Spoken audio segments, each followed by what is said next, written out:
नाम अतुलपुरी। मैं आध्यात्मिक मंत्र चिकित्सक, भगवान का एक छोटा सा प्रवक्ता, आप लोगों की सेवा में दोबारा से उपस्थित हुआ हूँ।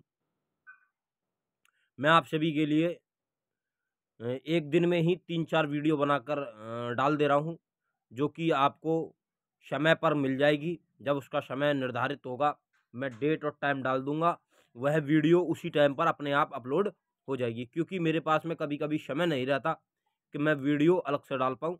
इस वजह से मैं आप सभी के लिए इसी प्रकार से वीडियो मैं डाल दूँगा। तो आज मैं बात करूँगा कुंडलिनी जागृत, जो हमारी 7 चक्र होते हैं और हमारे जब जागृत हो जाते हैं तो हमारे शरीर में क्या-क्या परिवर्तन होता है, उसके बारे में मैं बात करूँगा। बहुत से लोग कहते हैं कि मेरे 7 चक्र एक्टिव हो गए, मेरे 5 तत्व एक्टिव हो गए, मेरे 3 तत्व एक्टिव हो गए, जिसे हम चक्र बोलते हैं। सहस्त्रार, मूलाधार और नाभि कमल, इस प्रकार से सारे हमारे 7 चक्र हैं। वह कब एक्टिव होते हैं और जब एक्टिव हो जाते हैं या वो जागृत अवस्था में हो जाते हैं तो हमारे शरीर में क्या-क्या परिवर्तन आता है और क्या-क्या हो सकता है और हमें क्या-क्या आभास होगा, यह मैं आप लोगों को बताऊँगा। क्योंकि मैं बहुत दिनों से बहुत सारी चीज़ें देख रहा हूँ, नोटिस कर रहा हूँ, क्योंकि मैं सोचता हूँ कि ना बोलूँ, जो लोग कर रहे हैं करने दो उनको।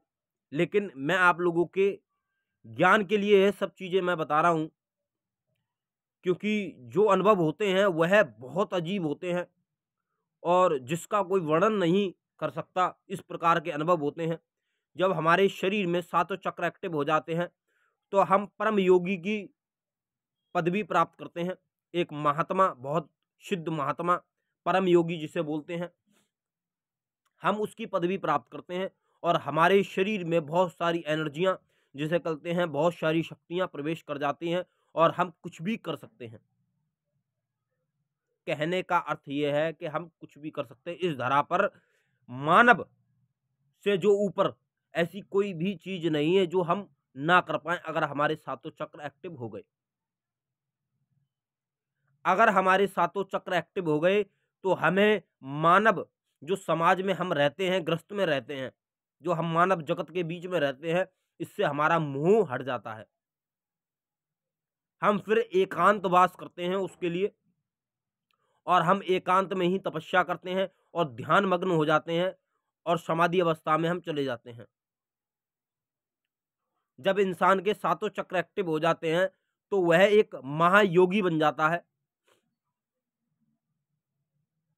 और बहुत सारी अनुभूतियाँ होती है, जैसे कि धीरे-धीरे अनुभूतियाँ होनी चालू होती हैं उसके जैसे-जैसे चक्र एक्टिव होते चले जाते हैं। वह शरीर से अपनी चेतना शक्ति को बाहर निकाल लेता है। वह अपने शरीर को ज़मीन पर पड़ा हुआ देख सकता है। वह आकाश गमन कर सकता है अपने शरीर को छोड़कर। वह अंतरिक्ष में बैठ के वहाँ पर आसन लगा सकता है।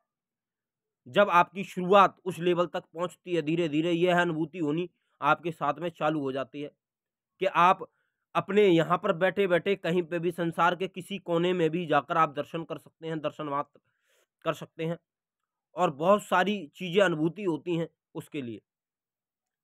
लेकिन अब वह लोग भी बोल रहे हैं कि मेरी कुंडलिनी जागृत है, जो ग्रस्त में फँसे हुए हैं, जो संसार के जगत में फँसे हुए हैं, जो मोह माया में फँसे हैं।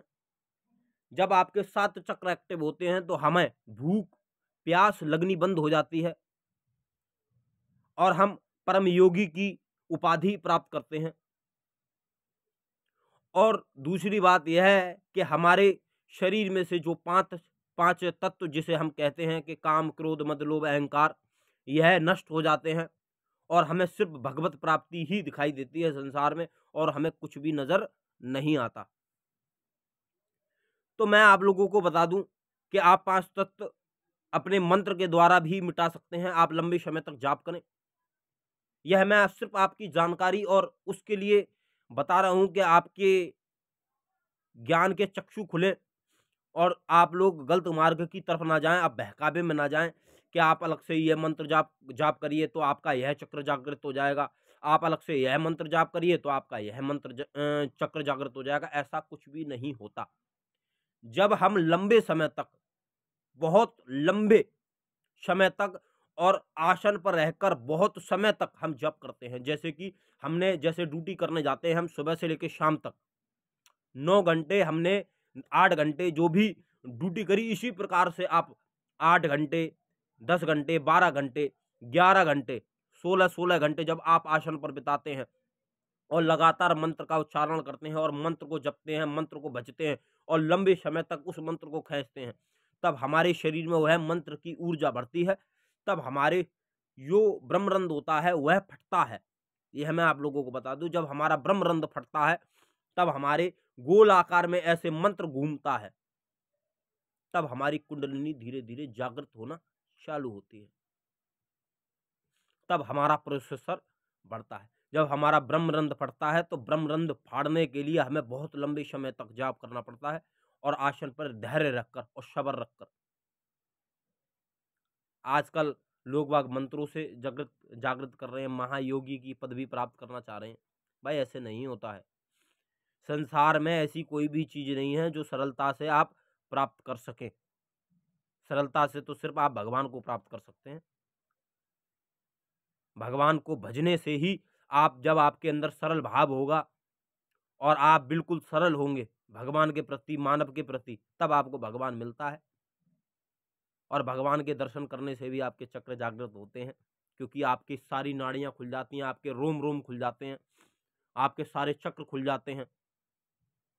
तब भी जब आप भगवान की भक्ति करते करते आप भगवान को जब प्राप्त कर लेते हैं तो आपके अंदर से सारे विकार नष्ट हो जाते हैं। विकार का मतलब होता है कि काम, क्रोध, मद, लोभ, अहंकार, और संसार से आप विमुख हो जाते हैं।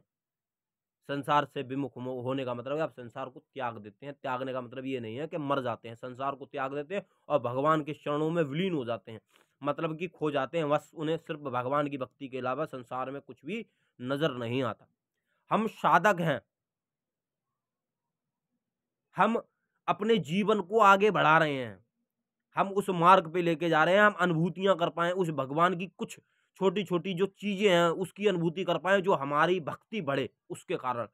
साधना हम अहंकार के प्रति नहीं कर रहे हैं कि हमारे अंदर अहंकार घुस जाए या हम दूसरों का बुरा करने लग जाएं, क्या हम किसी का मारण करने लग जाएं, उच्चाटन करने लग जाएं, वशीकरण लग जाएं। हम इसलिए नहीं कर रहे हैं साधना। साधना हम जन कल्याण के लिए कर रहे हैं, जन समाज के लिए कर रहे हैं, जो जन जागृति के लिए कर रहे हैं हम साधना। जो लोग वाग अनुभूति करें, जो भगवान की हल्के हल्के जो अंश होते हैं, जो छोटी छोटी तरंगे होती हैं, उस तरंग मात्र से हम इतना सब कुछ कर सकते हैं। तो भगवान स्वयं आ जाए तो क्या नहीं कर सकता, वह हम महसूस कराना चाहते हैं लोगों को। तो आप लोग कुछ ना करें, ज्यादा ना भागें, ना ज्यादा तड़पें, आप मन को नियंत्रण करें और धैर्य रह के जप करें, तभी आपको कुछ मिल सकता है संसार में, और कुछ नहीं मिल सकता। आप अलग अलग मंत्रों का जाप कर ले, कोई दिक्कत नहीं। आप एक महीने किसी मंत्र का जाप करें, एक महीने किसी मंत्र का जाप करें, एक महीने किसी मंत्र का जाप करें, तो आपको कुछ नहीं मिलेगा। तीनों में से, चारों में से कुछ नहीं मिलेगा। आपको वही एक मंत्र आप 1 साल तक खींचते चले जाएं तो आपको बहुत कुछ मिल जाएगा। आपको अलग से कोई भी साधना कुछ करने की जरूरत नहीं पड़ेगी।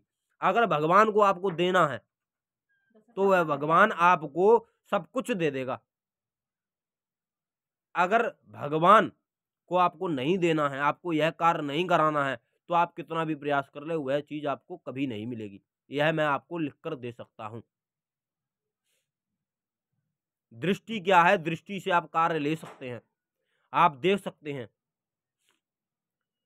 लेकिन अगर भगवान ने चाहा है कि आपको दृष्टि मिले तो ही आपको साधना वो पूर्ण होगी, अन्यथा आपकी पूर्ण नहीं होगी। तो इस वजह से आप लोग ज्यादा भटके ना, आप मंत्र को नियंत्रण रख के आप जपते रहें। आप गुरु आज्ञा का पालन करेंगे तभी आपको भगवत दर्शन होंगे, तभी आपके कार्य होंगे। अगर आपने गुरु आज्ञा का पालन नहीं किया और आप मनमानी आचरण करने लग गए या मन मुताबिक आप साधना कर रहे हैं, उठा रहे हैं, तो आपको कुछ नहीं मिलेगा।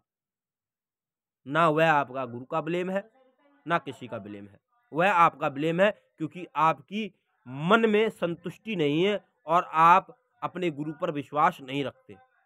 साधना करने से पहले, भगवत प्राप्ति करने से अपने गुरु पे आस्था रखनी चाहिए आपको, और गुरु पर विश्वास रखना चाहिए। यही है मेरे लिए। तो आप बस इतना ही करें। मैं आप लोगों को धीरे धीरे जानकारियां प्रदान करता रहूँगा, आप लोगों को देता रहूँगा। तो आप लोग कहानियों की तरफ ना जाएं, जो आजकल फ्री फाइल्स में कहानियाँ चलती हैं उसी को उठाकर लोग आक्षेप देते हैं लोगों को। ऐसा ना करें भाई, ये जगत है, ये संसार जगत है, यहाँ भगवत प्राप्ति के बहुत सारे लोग हैं। रामकृष्ण परमहंस हुए, आप मुझे एक बात बताइए, रामकृष्ण परमहंस जी हुए, दयालु महाराज जी हुए, देवराह वाले बाबा जी हुए, नीम करोरी वाले बाबा हुए, उनका नाम श्री लक्ष्मण दास पुरी था, जिन्होंने अपनी समाधि ली हमारे ही गांव के 10 किलोमीटर के एरिए में उन्होंने अपनी समाधि ली, जिसे बोलते हैं नीम करोरी वाले बाबा। तो भाई मैं आप लोगों को यही बताना चाहता हूं कि जो जागा हुआ है वो जागा हुआ है, और जो सोया हुआ है वो सोया हुआ है। ठीक है, जो जागा हुआ है वो कभी ये नहीं कहेगा कि मैं जागा हुआ हूँ, और जो सोया हुआ है वो ये बता ही नहीं पाएगा कि मैं सोया हुआ हूँ, जब तो सोया ही हुआ है ना भाई वो। तो इसी प्रकार से आप लोग भाई थोड़ा धैर्य रखें। संसार में कुछ भी जल्दी नहीं मिलता, लंबी समय तक जब करना पड़ता है तब करना पड़ता है, उस मंत्र में भाव प्रकट करने पड़ते हैं, उस भाव को अपने उस लेवल तक ले जाना पड़ता है जहां भगवान खुद साक्षात प्रत्यक्ष हो पाए कि हाँ भाई मैं हूं। तो भाई आजकल दृष्टियां तो प्रेत के कारण भी खुल जाती हैं। आपके शरीर में कोई प्रेत घुस गया, उसकी दृष्टि खुली हुई है तो आपकी भी दृष्टि जागृत हो जाती है। ऐसी कोई बड़ी बात नहीं है भाई, ये सब बहकाने वाली बातें हैं। तो आप लोग धैर्य रह के अपना जो कर रहे हैं वह करें, आप इधर उधर ना भटके, और भगवत नाम लें, भगवत नाम का सहारा लें। अगर कोई व्यक्ति ओम नमः शिवाय ओम का जाप कर रहा है तो वह ओम नमः शिवाय ओम का ही जाप करे, नियंत्रण आजीवन। अगर कोई ओम हम हनुमते नमः ओम का जाप कर रहा है तो वो ओम हम हनुमते नमः ओम का ही नियंत्रण जाप करे। अगर कोई ओम शिव गुरु गोरखनाथाय नमः ओम का जाप कर रहा है तो वह इसका ही करे। या कोई और दूसरा जो मंत्र है ओम गुम गुम गुरु गोरखनाथाय नमः ओम का जाप कर रहा है तो वह उसका ही करे। निरंतर एक मंत्र को पकड़े, अलग अलग मंत्रों का पकड़ने का प्रयास ना करे। ठीक है, एक व्यक्ति के ही निर्देश में रह के चले। ज्यादा जगह भटकोगे तो ज्यादा बातें आपको पता चलेगी, और एक जगह आप धैर्य रह के चलोगे तो एक ही जगह से आपको सफलता हासिल होगी। जय श्री राम, जय महाकाल।